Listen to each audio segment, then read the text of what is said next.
Saudi अरब के एक लड़के को सजा के जुर्म में सजाए मौत दी गई। जब उस लड़के को फांसी दी जा रही थी तो फांसी पर लटकने से पहले आखिरी ख्वाहिश में लड़के ने स्विमिंग पूल नहाने की ख्वाहिश कर दी।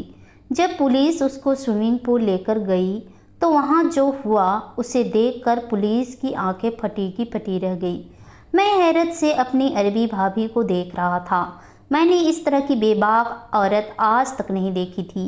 मेरी अरबी भाभी बगैर दुपट्टे के मेरे सामने बड़े सुकून से बैठी थी। उसे ना ही अपने लिबास की परवाह थी ना ही हुलिये की, बल्कि उसके हाथ में एक प्लेट थी जिसमें वह फल उठाकर बड़े मज़े से खा रही थी और साथ साथ जूस पी रही थी, और जबकि उसकी निगाहें अपने फ़ोन पर जमी हुई थी और वह बिना मुझे देखे मुझसे बातचीत कर रही थी और मैं उसके सवालों के जवाब दे रहा था। लेकिन मेरी नज़रें उसके वजूद का आर पार जायजा ले रही थी। मैं 14 साल का एक जवान होता हुआ लड़का था जिसके अंदर इस बात का समंदर लहरें मार रहा था, और वैसे भी जिस किस्म की औरत मेरे सामने बैठी थी मेरे लिए अपने ऊपर काबू पाना मुश्किल था। जबकि रिश्ते में वह मेरे भाई की बीवी थी जो शायद अपनी कोई वीडियो बना रही थी। बेइख्तियार ही मेरे दिल में ख्याल आया कि सऊदी आकर तो मेरे भाई की लॉटरी निकल गई। इतनी अमीर अरबी औरत से न सिर्फ उनकी शादी हो गई बल्कि वह तो यहाँ खूब अय्याशी भी कर रहा है।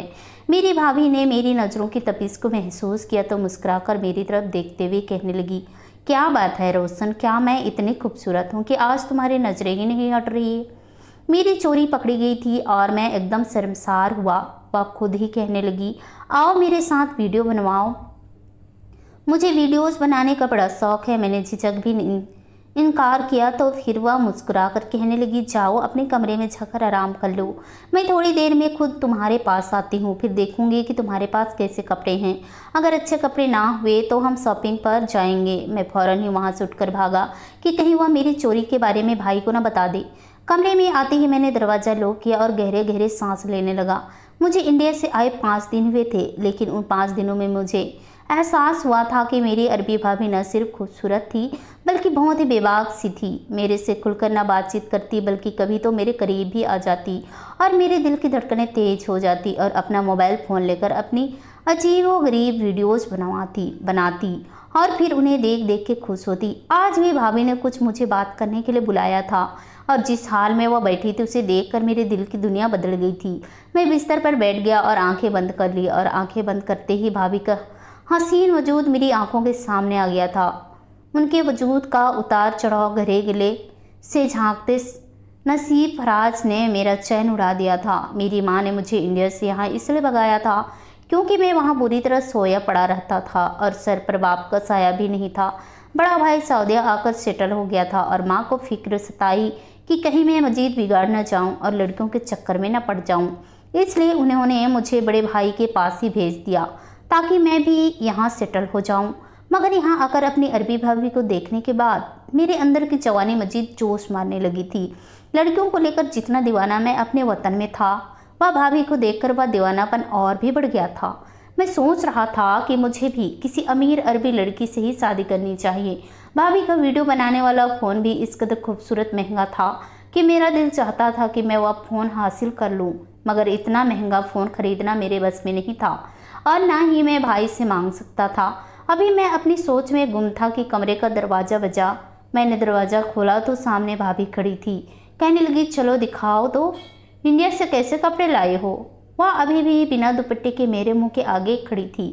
मैंने जल्दी से अलमारी खोली और गिनती के 4 जोड़े उनके सामने रख दिए। भाभी ने वो जोड़े उठाए और फिर मेरे करीब आकर कहने लगी, यह तो बिल्कुल भी अच्छे नहीं हैं। अगर मैं तुम्हें अपने साथ कहीं लेकर गई तो लोग तुम्हें मेरा नौकर समझेंगे। भाभी की बात पर मैं शर्मिंदा हो गया। वो बहुत पैसे वाली औरत थी, उनके तो नौकर भी मुझसे ज़्यादा अच्छे कपड़े पहनते थे। फिर भाभी ने मेरे गालों पर हाथ फेरा और मेरे करीब झुककर कहने लगी कि चलो मैं तुम्हें शॉपिंग करवाती हूँ। उनके इस तरह झुकने पर उनकी खुशबू ने मेरे अपने हिसार में लिया था और मेरा दिल चाहा कि मैं उन्हें अपने बाजू में जकड़ लूं, लेकिन वह पलटकर कमरे से बाहर निकल गई थी। मैं अपने उलट पुलट दिल के साथ उनके पीछे पीछे चल पड़ा और फिर वो मुझे शॉपिंग पर ले गई। उन्होंने बहुत महंगे कपड़े दिलवाए। शॉपिंग मॉल में भी वो मुझे पकड़ पकड़ कर हमारी वीडियोस बनाती रही और वापसी में अपने एक दोस्त के घर में ले गई। उसकी दोस्त के घर जाकर मुझे एहसास हुआ कि उनकी दोस्त भी उनकी ही जैसी थी। उसने एक लॉन्ग मैक्सी पहन रखी थी जिस पर कोई दुपट्टा नहीं था, गला काफ़ी गहरा था और बाल छोटे छोटे कटे हुए थे। ढेर सारा मेकअप मुँह पर था और वह भी मुझे बड़ी बेबाकी से मिल रही थी। वो दोनों खुलकर मेरे सामने बातचीत कर रही थी। ना शर्म ना लिहाज। भाभी की दोस्त बता रही थी कि उनकी एक वीडियोस पर लाखों में लाइक्स आते हैं, कई मर्द उन पर फिदा हैं। यह सुनकर मेरी भाभी अपने दोस्त से कहने लगी कि इंडियन मर्दों में बड़ी ताकत होती, इसलिए मैंने तो इंडियन मर्द से शादी की। तुम भी कोई इंडिया मर्द ही तलाश करो, किसी अरबी मर्द की बातों में ना आना और शादी करके हमें गुलाम बनाते हैं। भाभी की बात सुनकर उनकी दोस्त कहने लगी, यह तुम्हारे देवर है ना, तुम कहो तो इसी से शादी कर लूँ। यह कहते उसने हंसकर मेरी तरफ देखा था और मैं बिल्कुल चुप हो गया। यह बात मेरे लिए बिल्कुल गैर सोचनी थी और अपनी दोस्त की बात पर भाभी भी खिलखिलाकर हंसी थी।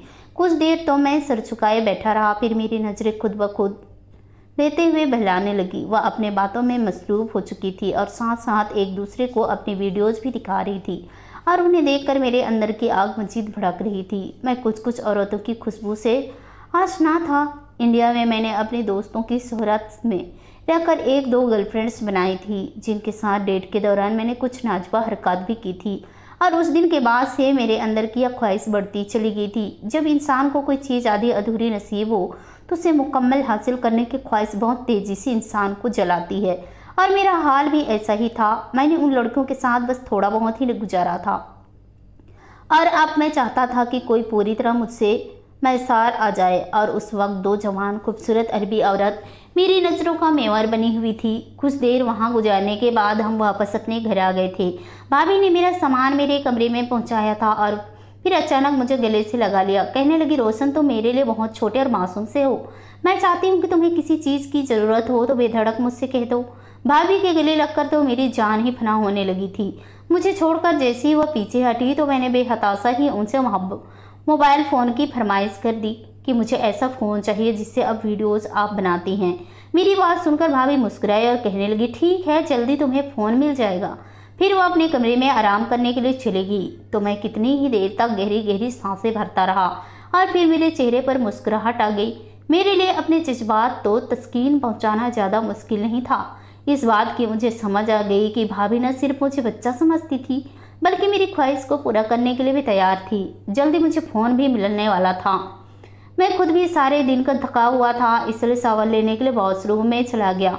कुछ ही देर गुजरी कि मुझे ऐसा लगा जैसे कोई मुझे नहाते हुए देख रहा है।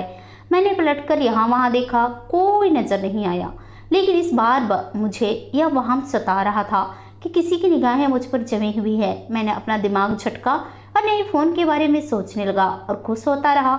भाई तो सुबह दफ्तर गया, रात को घर लौटता था। थका हारा इतना होता कि बस मेरी खैर खैरियत ले लेता और भाभी का कारोबार संभाल रहा था और मैं सारा दिन भाभी के साथ साथ रहता। फिर भाभी ने अगली शाम अपने दोस्तों की बड़ी सी पार्टी रखी और मुझे खूब तैयार करवाया और कहने लगी, मैं तुम्हें अपनी सारी दोस्तों से मिलवाना चाहती हूँ। मैं भी अच्छी तरह तैयार हो गया और फिर उस पार्टी में भाभी के दोस्त खूब मेरे साथ अजीब अजीब सी हरकतें करने लगी।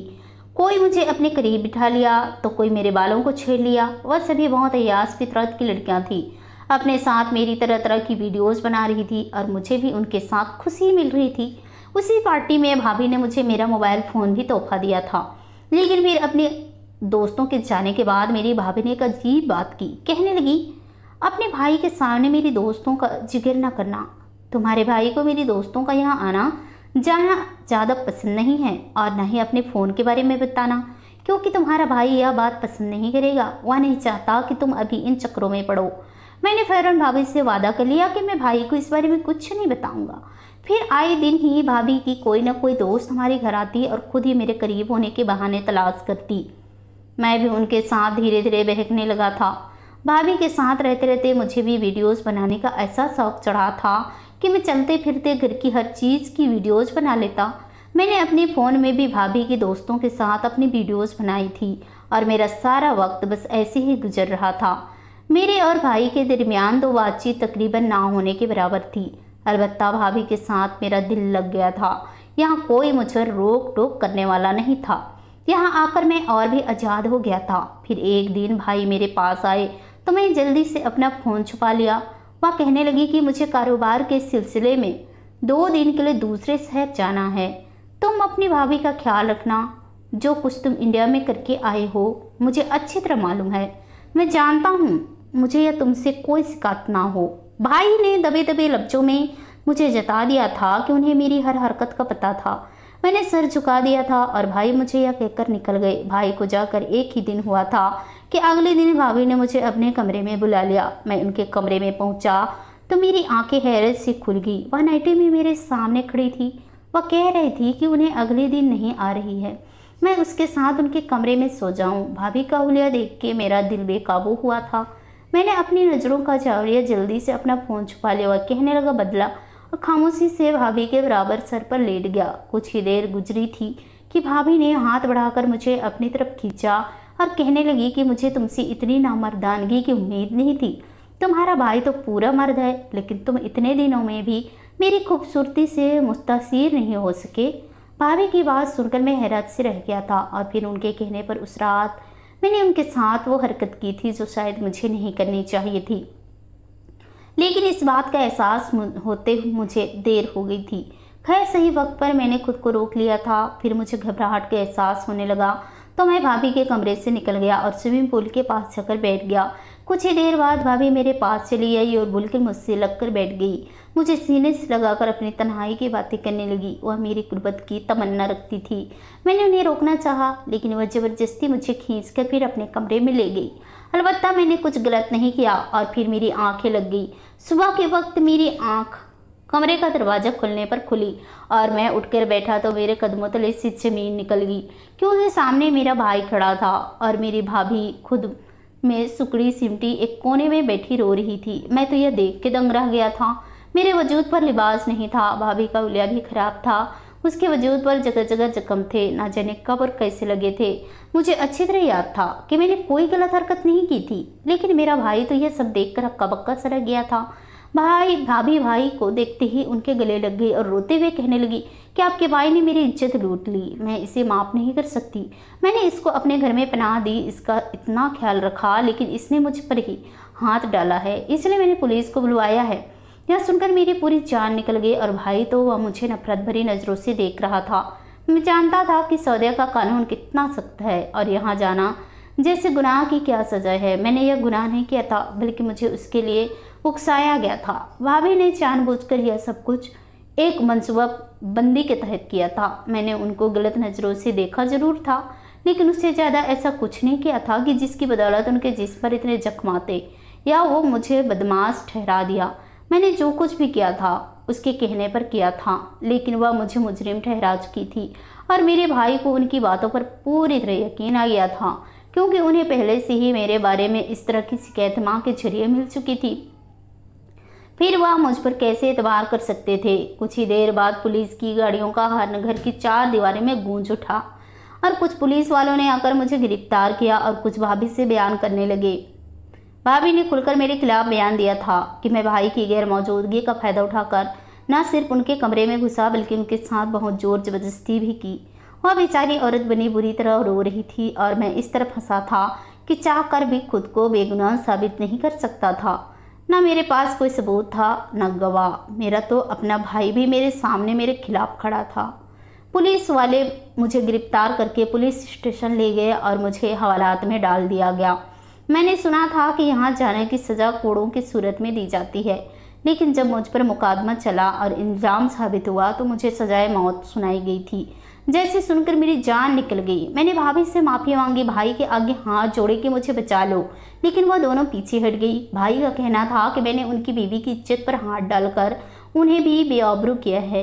वह मुझे पुलिस वालों के रहमो करम पर छोड़कर चले गए थे। मुझ पर एक क़यामत की तरह भारी था। माँ की बातों मेरे कानों में गूंज रही थी कि कभी किसी औरत की तरफ नज़र उठाकर ना देखना, लेकिन अब बहुत देर हो चुकी थी। मेरी भाभी ने मुझे कहीं का नहीं छोड़ा, लेकिन उन्होंने ऐसा क्यों किया मुझे बिल्कुल भी अंदाज़ा नहीं था। 3 दिन मैंने बहुत ही मुश्किल से गुजारे थे। कोई मुझसे मिलने के लिए नहीं आया। मैं सारा वक्त रोता रहा और इस बात की दुआ मांगता कि किसी तरह मेरी बेगुनाह साबित हो जाए। इतना बदकिरदार नहीं था कि जाने साबित हो जाता। रो रो कर मेरा हाल बुरा हो गया था। मैं ऐसे ही बस अपनी मौत के इंतज़ार में बैठा था कि जेलर मेरे पास आया और कहने लगा कि कोई आखिरी ख्वाहिश है तो बता दो, हम उसे पूरा कर ले देंगे, फिर तुमसे मौत की सज़ा होना है। यह सुनकर मेरी रूह कांप उठी, मेरी आंखों में आंसू आ गए और फिर अचानक ही खुद ब खुद मेरे मुंह से निकला था कि मैं अपने घर के स्विमिंग पूल में नहाना चाहता हूँ। यह सुनकर उस पुलिस वाले का मुँह खुले का खुला रह गया। कहने लगा, तुम तो बड़े अयास हो, मौत के मुँह में जाने से पहले भी तुम्हें स्विमिंग पूल में जाना है, लेकिन मैं तुम्हारी यह ख्वाहिश जरूर पूरी करूँगा। रात के वक्त मुझसे मेरी ख्वाहिश पूछी गई थी, तुम्हें तुम्हारे घर के स्विमिंग पूल में ले जाया जाएगा, तुम्हें 1 घंटे का वक्त मिलेगा, फिर उसके बाद तुम्हें फांसी देने के लिए वहाँ पहुँचा दिया जाएगा जहाँ सजा दी जाती है। वह मुझे और खौफजदा कर रहा था और फिर मेरे कहने पर अगली सुबह वह मुझे मेरे ही घर, मेरी भाभी के घर के स्विमिंग पूल पर ले जाया गया। भाभी तो मेरे सामने नहीं आई थी, अलबत्ता भाई ने बड़ी नफरत भरी नज़रों से मुझे देख रहा था। मेरी आखिरी ख्वाहिश जानकर वह भी चौंक उठे थे। कुछ पुलिस वाले भी मेरे साथ थे। मुझे स्विमिंग पूल की तरफ ले जाया गया और लेकिन मैं स्विमिंग पूल में ना कूदा, बल्कि यहाँ वहाँ घूमने लगा और फिर मुझे वह चीज़ मिल गई जिसकी तलाश में मैं यहाँ आया था। मेरी बेगुनाही का सबूत मेरे हाथ लग गया था। वह मेरा मोबाइल फ़ोन था जो उस रात मैं भाभी के कमरे से निकलते हुए अपने साथ लाया था, लेकिन फिर भाभी मुझे ज़बरदस्ती अपने कमरे में खींच कर ले गई थी तो मैं फ़ोन वहीं भूल गया था। मेरे फ़ोन पर उस वक्त भी रिकॉर्डिंग ऑन थी। भाभी और मेरा चेहरा तो नहीं आया था, अलबत्ता मुझे यकीन था कि इस रिकॉर्डिंग में भाभी की आवाज़ जरूर रिकॉर्ड हुई होगी। मैंने जल्दी से उस मोबाइल फ़ोन को चेक किया तो वाकई उसमें रिकॉर्डिंग मौजूद थी। वो फ़ोन एक पाँव लगकर मेरी चेयर के नीचे हो गया था और उसी वजह से शायद गुजरे 4 दिनों में भाभी की उस पर नज़र नहीं पड़ी थी। काम वाली ने भी इस जगह की सफाई नहीं की थी, तभी वह फ़ोन बच गया था जिसमें भाभी साफ लफ्ज़ों में मुझे अपनी तन्हाई का बोझ सुनाकर अपने कमरे में चलने का कह रही थी, जिससे यह बात साबित हो रही थी कि मैं ज़बरदस्ती उसके कमरे में दाखिल नहीं हुआ था। मैंने फ़ौरन से वह फ़ोन पुलिस वालों के हवाले किया।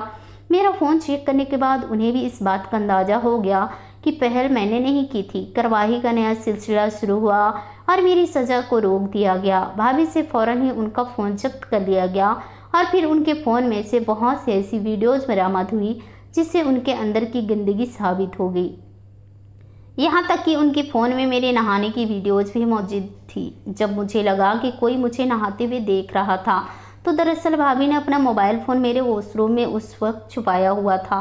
उनका वीडियो बनाने वाला फ़ोन अलग था, इसलिए वह आसानी से घर के किसी भी हिस्से में रख दिया करती थी। उस वक्त मेरे जहन में यह बात नहीं आई थी, लेकिन तफ्तीश के दौरान उनके फ़ोन से मेरी वह वीडियोज़ भी निकल आई थी, जिससे यह साबित हो गया कि बर्बाद करने वाला मैं नहीं, मेरी भाभी थी। उस रात मैंने भाभी के साथ कुछ नहीं किया था, बल्कि भाभी ने मुझे खुद अपने कमरे में ज़बरदस्ती बुलाया था। लेकिन क्यों वह मेरे साथ सुहागरात करना चाहती थी या फिर उसके पीछे कोई और मकसद था, उसका जवाब वही दे सकती थी। उन्हें गिरफ्तार कर लिया गया और फिर बयान के दौरान उन्होंने एक ऐसा राज बयान किया जिसे सुनकर न सिर्फ मैं बल्कि मेरा भाई भी दंग रह गया। भाभी ने बयान के दौरान बताया कि वह मेरे यहाँ आने से पहले नाखुश थी। वो नहीं चाहती थी कि मैं यहाँ पर आऊँ। उन्होंने भाई को मुफ्त का नौकर बनाया हुआ था। अपना कारोबार भी भाई से संभालती थी और सारा दिन उन्हें घर से बाहर रखती थी, खुद उनके पीछे अय्याशी करती। मेरे यहाँ आने से ही उनके अय्याशी में बड़ी रुकावट हुई थी। उनकी सिर्फ औरतों से ही दोस्ती नहीं थी, बल्कि मर्दों से भी ताल्लुकात थे और मेरे यहाँ आने की वजह से उनके ताल्लुकात में दिक्कत पैदा हो रहे थे। वह मेरे सामने गैर मर्दों को घर नहीं बुला सकती थी, इसलिए उन्होंने मुझे वापस भेजने के लिए तरकीब आजमाई और मुझे परेशान करना शुरू किया। जानबूझकर मेरे करीब आती ताकि मैं भाई से कोई ऐसी वैसी बात करूं और वह कोई झगड़ा खड़ा करके मुझे वहां से भगा दे। मेरी गलती यह थी कि मैंने उनकी गलत हरकतों का फ़ायदा उठाने की कोशिश की और उन्हें मेरी नीयत का अंदाज़ा हो गया था। बस फिर क्या था, उन्होंने पूरी तरह मुझे बर्बाद करने का मंसूबा बना लिया और भाई की गैर मौजूदगी में जानबूझकर मुझे अपने कमरे में ले गई और फिर खुद ही अपने आप को जख्मी करके भाई को फ़ोन लगाया और घर बुला लिया। और भाई आए तो मुझे ही बुरा समझे, क्योंकि उन्हें तो यही मालूम था कि मैं बुरा हूँ और इस तरह मैं गिरफ्तार हो गया। लेकिन बस भाभी से गलती हुई कि मेरी फरमाइश पर उन्होंने मुझे फ़ोन दिलाया और अपनी तरह वीडियोज़ बनाने की आदत थी भी लगा दी। मैं भी भाभी की तरह हर वक्त वीडियोज़ ऑन करने लगा था और इसी वजह से उसकी सारी बातें रिकॉर्ड हो गई थी। उनकी दोस्तों की भी कुछ बातें रिकॉर्ड हुई थी जिसमें लोग अपनी अय्याशी के बारे में जिक्र कर रही थी। भाभी ने बयान कर दिया था कि मैं उसके कुछ गलत नहीं किया, बल्कि वह मुझे वापस इंडिया भेजने के लिए यह गुनाह कर बैठी थी। मुझे बेइज्जत और तौर पर बरी कर दिया गया था, जबकि भाभी को एक बड़ी सज़ा मिली थी। उन्हें 1 साल जुर्माना के साथ कुछ दिन कैद खाने में गुजारने थे। भाई ने मुझसे माफ़ी मांगी थी कि उन्होंने मेरी बात पर भरोसा नहीं किया और खुद भाभी को छोड़ दिया था, क्योंकि भाभी ऐसी औरत नहीं थी जिसके साथ घर बसाया जा सकता है। मुझे एक बहुत बड़ा सबक मिला था, इसलिए मैं सुधर गया था। भाई ने मुझे वापस इंडिया भेज दिया और खुद दूसरी नौकरी तलाश करके नौकरी पर लग गए। मैं इंडिया वापस आ गया हूँ और अब मैं अपनी पढ़ाई पर ध्यान दे रहा हूँ। मैंने औरतों की तरफ से अपना दिमाग पूरी तरह हटा लिया है। मुझे आज भी वह रातें याद है जब मैं अपनी मौत के इंतजार में काल कोठरी में कैद था। मैं अब कभी गुनाह के रास्ते में नहीं चलता। मैंने ऊपर वाले से भी माफ़ी मांग ली। इंसान ठोकर खाकर ही समझता है और मुझे वह ठोकर बहुत बुरी तरह लग चुकी है। ऐसी ही अच्छी अच्छी कहानी सुनने के लिए प्लीज़ हमारे चैनल को सब्सक्राइब जरूर कीजिए।